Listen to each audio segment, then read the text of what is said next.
লড়াই চলছে আজকে, যে শুধু একটি খেলা চলছে ফাটাও ফাটতে। এর মধ্যে দেখেন আমাদের প্রিয় মোহাম্মদ ইসলামের ছেলে নীরব নীরব তাহার কি যাই না কি একটা ছাগল সাথে কিভাবে পাড়াই করছে। এর পাড়াই দেখে আমাদের সবাই মজাই আছে। ভাই আপনার আছে ভাই হাসেন ভিডিওটাতে সাবস্ক্রাইব করবে।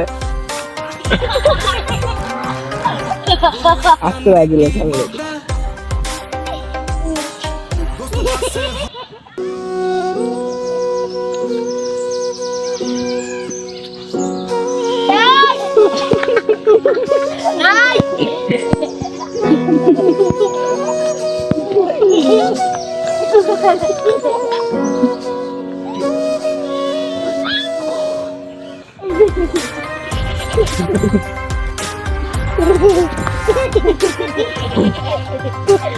ছাগল এটা যাই রে ছাগল